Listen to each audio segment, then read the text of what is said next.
وسیم رضوی کو ذرا دھیان میں رکھیے، اور یہ پیغام آ رہا آپ کی خدمت میں آ رہا، دھیان سے سنیے گا۔ وسیم رضوی کو دھیان میں رکھیے اور یہ میرا پیغام آ رہا، دھیان سے سنیے گا، دھیان سے سنیے بھائی۔ ارے بھائی ماحول بنائیے، ایک لوگ کیا کر رہے ہیں، تھوڑا ماحول بنائیے بھائی۔ ایک تو جیسا جلسہ ایسے ہی آپ کا اکھڑا ہوا، تھوڑا دھیان دیجیے گا، جلسہ بالکل نکل رہا ہے، تھوڑا سا 15-20 منٹ کے لیے آپ کا جلسہ رکا ہوا ہے۔ آپ لوگ جتنا دھیان سے سنیے گا اتنا جلسہ آپ کا کامیاب ہوگا۔ وسیم رضوی کو ذرا دھیان میں رکھیے۔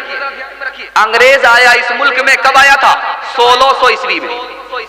انگریز جو اس ملک میں آیا 1600 عیسوی میں آیا، 1600 عیسوی میں انگریز آیا، اور 1700 عیسوی میں پورے ہندوستان میں اس نے پرچم لہرا دیا۔ 1740 میں اس نے 4 اسٹیٹ کی گورنری حاصل کر لیا۔ 1700 عیسوی 2 میں شاہ ولی اللہ محدث دہلوی پیدا ہوئے، 1762 میں انتقال کر گئے۔ 1772 میں شاہ عبدالعزیز رحمت اللہ علیہ نے فتویٰ دیا انگریز کے خلاف، اور ٹیپو سلطان نے اس فتوے پر عمل کیا 1792 میں۔ 1824 میں مسلمانوں پر حملہ ہوا پنجاب میں۔ آج آپ نے سنا ہوگا کہ مسجد ہے بھینس باندھی جاتی ہے، مسجد ہے سجدے سے خالی ہے، مسجد ہے نماز سے محروم ہے، اس میں بھینس باندھی جاتی ہے۔ وہ 1824 کا حملہ ہے۔ 1824 میں حملہ ہوا، مسلمان پر ہوا، قرآن پر ہوا، مدرسے پر ہوا۔ 1824 میں 1857 میں حملہ ہوا، 3 لاکھ قرآن کے نسخے جلا ڈالے، 52,000 علماء کو پھانسی دی، 10,000 سے زیادہ مدرسے پر بلڈوزر چلے۔ اس کے بعد حملہ شروع ہوا اسکول کے راستے سے، اب تلوار کے راستے سے نہیں، قلم کے راستے سے۔ اب حملہ ہو رہا ہے قلم کے راستے سے، تلوار کے راستے سے نہیں۔ مسلمان پھر بھی باقی، قرآن پھر بھی باقی، علماء پھر بھی باقی۔ اب انگریز کو سمجھ میں آیا کہ تلوار سے حملہ ناکام ہوا، اب قلم سے حملہ کیا، اسکول کھولے۔ اسکول کھولنے کا مقصد کیا تھا کہ ہم ہندوستانی تیار ضرور کریں گے، لیکن خیال کے اعتبار سے وہ انگریز ہوگا، انگلستانی ہوگا، انگریز ہوگا۔ اسکول میں ضرور پڑھے گا، پروفیسر بنے گا، ڈاکٹر بنے گا، انجینئر ضرور بنے گا، ہندوستانی ہوگا، لیکن اس کا خیال انگریزی ہوگا، انگریز ہوگا۔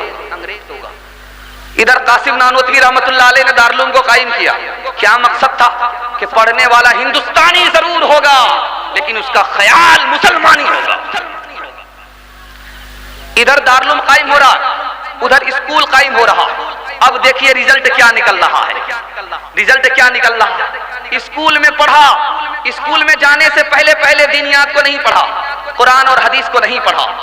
اسکول سے فارغ بھی ہو گیا، مذہب کو نہیں پڑھا، مذہب سے بے خبر رہا، مذہب سے محبت نہیں ہوئی، مذہب کو غلط سمجھتا رہا، مذہب کا دامن ہاتھ سے چھوٹ گیا۔ تو کون پیدا ہوئے یہ میں آپ کو بتا رہا ہوں، آپ کا کلیجہ منہ کو آ جائے۔ لکھنؤ میں کمیٹی بیٹھی، لکھنؤ میں کمیٹی بیٹھی جہاں کا وسیم رضوی ہے، اسی لکھنؤ میں کمیٹی بیٹھی، اور کمیٹی میں کیا پاس ہوا آپ کو سن کر کے بڑی حیرت ہوگی۔ وہ کمیٹی کس لیے بیٹھی تھی کہ مسلمان کو ترقی کیوں نہیں ہے؟ اس کمیٹی کا فیصلہ سن کر کے آپ کو تعجب ہوگا۔ اس کمیٹی نے فیصلہ دیا مسلمان کو ترقی اس لیے نہیں ہے کہ مسلمان اسلام کو پکڑے ہوا ہے، اسلام کو جب تک نہیں چھوڑے گا یہ ترقی نہیں کرے گا۔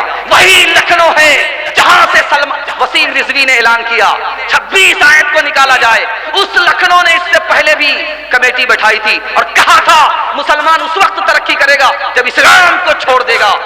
ایسے مرتد کو جنم لینے والا لکھنؤ ہے۔ دوسری مثال دے رہا ہوں، بہت دھیان سے سنیے گا، دوسری مثال دے رہا ہوں۔ 2 سال ہوئے ہیں، 15 پارے پڑھے ہیں بچے نے۔ ماسٹر صاحب آئے، ریاست رامپور کی بات ہے، لکھنؤ اور رامپور کی تاریخ کو دیکھتے جائیے، لکھنؤ کی تاریخ کو دیکھتے جائیے، انگریزی کے اثر کو دیکھیے۔ انگریز نے اسکول سے انگریز کو پیدا کیا، انگریزی سے انگریز کو پیدا کیا۔ دھیان دیجئے گا، جو لوگ اسکول میں جانے سے پہلے قرآن سے دور رہے، مذہب سے دور رہے، وہ وسیم رضوی کے راستے پر چلے گئے۔ دوسری مثال دے رہا ہوں، ماسٹر صاحب ہے، باپ سے پوچھتا ہے کہ تمہارا بچہ اسکول نہیں آتا ہے، مدرسہ جاتا ہے؟ کہا کہ ابھی قرآن پڑھ رہا ہے، 2 سال ہوئے ہیں، 15 پارے پڑھے ہیں، 2 سال اور ہو جائیں گے تو 30 پارے مکمل ہو جائیں گے، پھر اسکول جائے گا، ابھی پہلے مدرسہ جا رہا۔ اس کا جواب سنیے، اس ماسٹر مسلمان کا جواب سنیے۔ اس ماسٹر مسلمان کا جواب سنیے.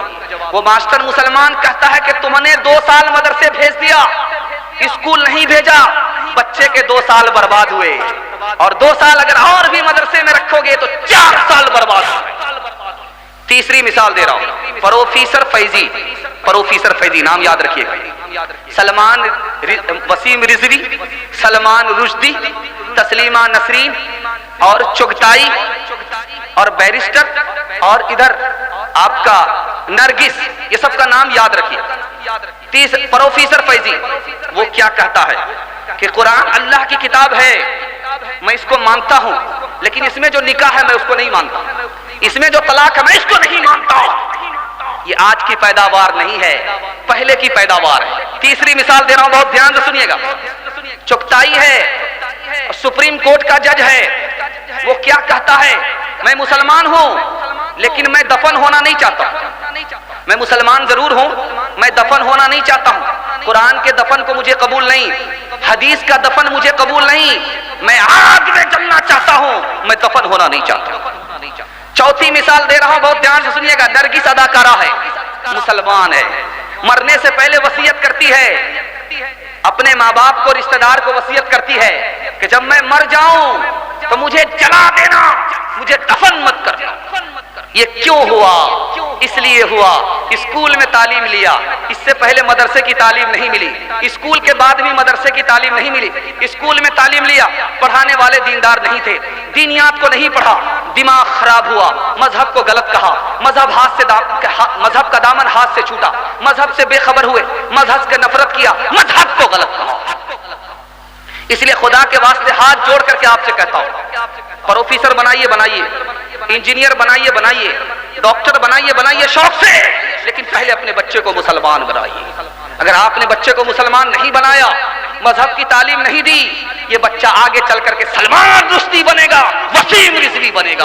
قصور اس بچے کا نہیں ہوگا، قصور آپ کا ہوگا. 3 مثال دے رہا ہوں، پیغام کو ختم کر رہا ہوں. آپ لوگ سننے کے لیے مکمل تیار ہیں؟ دونوں ہاتھ اٹھا دیے انشاءاللہ. کنوارے لوگ ہاتھ مت اٹھائیے گا، بیوی تک کا منہ نہیں دیکھا، بال بچہ کہاں سے ہوگا؟ خیر، بڑے سے غلطی ہوتی ہے، جانے دیجیے، ارادہ کر لیجیے، دھیان دیجیے گا. 2 مثال لا رہا ہوں، پیغام ختم کر رہا ہوں. دادا کے ساتھ پوتا آ رہا ہے. امام صاحب نے کہا کہ بیٹا تمہارے دادا شکایت کرتے، نماز کیوں نہیں پڑھتے؟ بچہ سے کہا، اسکول میں بچہ ہے، مدرسے کی تعلیم نہیں، اسکول میں بچہ ہے، دادا کے ساتھ آیا مسجد میں، تو دادا نے شکایت کیا کہ میرا پوتا نماز نہیں پڑھتا، ذرا اس کو نصیحت کیجئے. تو امام صاحب نے کہا کہ بیٹا تمہارے دادا شکایت کرتے ہیں، نماز کیوں نہیں پڑھتے ہو؟ کہا نماز کس کے لیے پڑھوں، مجھے تو خدا کے بارے ہی میں شک ہے. تو امام صاحب نے کہا کہ تم نماز پڑھنے کی بات کرتے، اس کے پاس تو ایمان ہی نہیں ہے، پہلے ایمان کی فکر کرو. لندن سے پڑھ کر کے بچہ آیا، مسلمان بچہ ہے، رمضان کے مہینے میں تربوز کھا رہا ہے. تو لوگوں نے کہا کہ تم کو شرم نہیں آتی، چھوٹے بچے رمضان میں مسلمانوں کے روزہ رکھتے ہیں، تم تربوز کھا رہے ہو، تمہیں پتہ نہیں کہ رمضان کا مہینہ ہے؟ تو کیا کہتا ہے؟ میں جنوری فروری جانتا ہوں، شعبان اور رمضان نہیں جانتا ہوں. انسان بناؤ، انسان بناؤ، انسان بناؤ، انسان بناؤ، سائنس ٹیکنالوجی میں ماہر بھی بناؤ، اور ظاہر و باطن میں طاہر بھی بناؤ. پہلے تو انہیں یارو مسلمان بناؤ، انسان بناؤ، انسان بناؤ، تاجر بناؤ، شوق سے افسر بھی بناؤ، اور ان کو مقدر کا سکندر بھی بناؤ، پر اپنی مغفرت کا سامان بناؤ. انسان بناؤ، انسان بناؤ. دھیان دیجیے گا، آپ کو آخری پیغام سنانے کے لیے جا رہا ہوں، اس کے بعد ماں بہن تک پہنچوں گا، جوان کو پیغام دوں گا، اور بوڑھے تک ہمارا آخری پیغام ہوگا. 10 سے 15 منٹ میں آپ کا جلسہ ختم ہو جائے گا.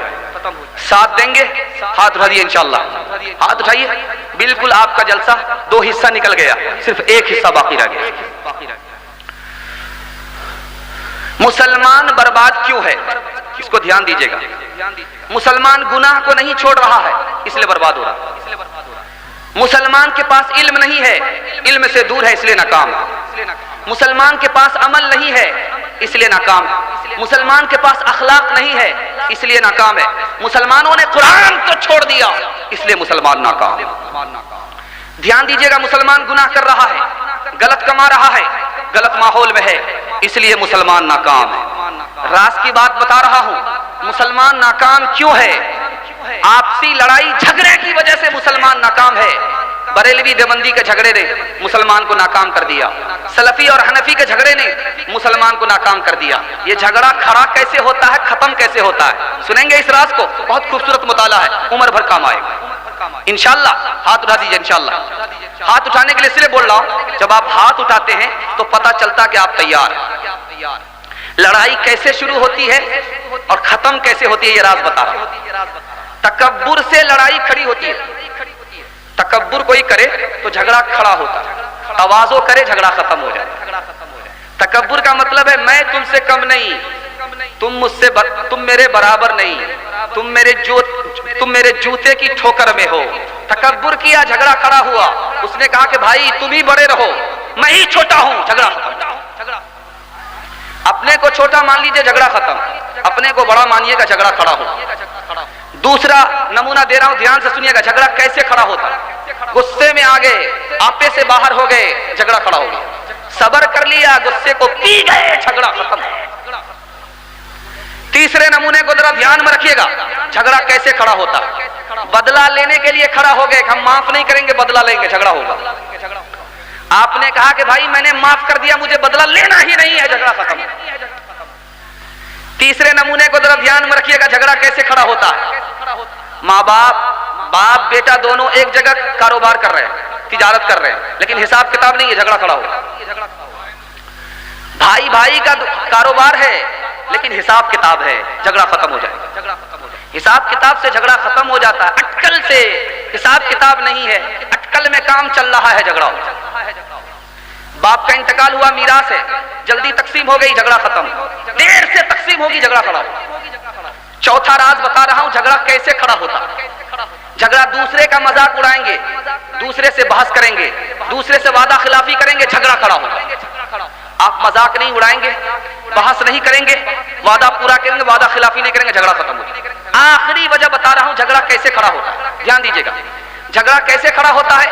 آدمی جب جھوٹ بولتا ہے تو جھگڑا کھڑا ہوتا ہے، اور آدمی جب سچ بولتا ہے جھگڑا ختم ہوتا ہے۔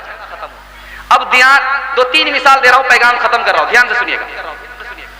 ایک ہی زمین پر جھگڑا کھڑا ہوا، مسلمانوں نے کہا کہ یہ زمین ہے، اس میں ہم مسجد بنائیں گے۔ غیر مسلموں نے کہا کہ یہ میری زمین ہے، ہم اس میں مندر بنائیں گے۔ ابھی یہ ملک آزاد نہیں ہوا ہے، انگریز کی عدالت ہے، ہندو مسلمان کا معاملہ انگریز کی عدالت میں آیا ہے، مندر اور مسجد کا جھگڑا انگریز کی عدالت میں آیا۔ انگریز نے کہا کہ تم لوگ بیٹھ کر کے اپنے گھر ہی میں مسئلہ حل کر لو، ورنہ مسجد بھی نہیں بننے دوں گا، مندر بھی نہیں بننے دوں گا، گرجا گھر بنا دوں۔ اب ہندو مسلمانوں نے عقل کا ناخن لیا، کہیں ہندو مسلمان کے جھگڑے میں، بلی کے جھگڑے میں بندر نہ فائدہ اٹھا لے۔ تو تعجب اس پر نہیں ہے کہ ہندو نے مسلمان نے گواہ بنایا، بلکہ غیر مسلم نے بھی مسلمان کو گواہ بنایا۔ کم یہ مسلمان جس کے حق میں گواہی دے گا دوسرا فریق مان لے گا۔ غیر مسلموں نے گواہ جو بنایا، کس کو بنایا؟ سن کر کے تعجب ہوگا، مفتی الہی بخش رحمت اللہ علیہ۔ مفتی صاحب عدالت میں آئے اور کہا کہ یہ زمین مسلمان کی نہیں ہے، یہ غیر مسلم کی ہے۔ یہ مسلمان کی زمین نہیں ہے، غیر مسلم کی زمین ہے۔ غیر مسلم کی زمین میں اگر مسلمان مسجد بنائے گا نماز قبول نہیں ہوگی، کیونکہ اس کی اجازت کے بغیر ہے، اس کی ملکیت کے بغیر ہے۔ یہ نماز اس کی ملکیت کے ساتھ ہے، اللہ کی ملکیت میں یہ مسجد منتقل نہیں ہوئی، اس میں نماز نہیں ہوئی۔ تو انگریز کیا ججمنٹ لکھتا ہے وہ آپ ایک لائن میں سنا رہا ہوں، اسلام جیت گیا، مسلمان ہار گئے۔ اب انگریز نے غیر مسلموں سے کہا کہ آپ مندر بنا لو، تو اب غیر مسلموں نے کہا کہ ہم اب یہاں مندر نہیں بنائیں گے، مسجد بنائیں گے۔ کہا کہ وہ کیسے؟ کہا کہ اس مسلمان کی سچی گواہی سے پہلے ہم لوگ غیر مسلم تھے، اس مسلمان کی سچی گواہی نے ہمیں مسلمان بنا دیا۔ کام کرد اور لوب کمارا جگت نہ آیا راس، جب جب رام نے جنم لیا تب تب پایا بنواس۔ رام ہر ایک جگ میں آئے پر کون انہیں پہچانا، رام کی پوجا کی جگنے پر رام کا ارتھ نہ جانا، تکتے تکتے بوڑھے ہو گئے دھرتی اور آکاش، جب جب رام نے جنم لیا تب تب پایا بنواس، چھوڑ کے اپنے محل دو محلے جنگل جنگل پھرنا، اوروں کے سکھ چین کی خاطر ہر سنکٹ میں گھرنا، ہے یہی رام کے لیک کی ریکھا آ گیا اب وشواس، جب جب رام نے جنم لیا تب تب پایا بنواس۔ ایک راز کی بات بتا رہا ہوں، دھیان سے سنیے گا، اس پیغام کو ختم کر رہا ہوں۔ میاں بیوی کا جھگڑا کیسے ختم ہوگا؟ آج اس مطالعے کی حفاظت سے آپ لے جائیے گھر، کبھی جھگڑا نہیں ہوگا۔ اگر جھگڑا ہوگا تو آپ ہمارا گریبان پکڑ سکتے ہیں،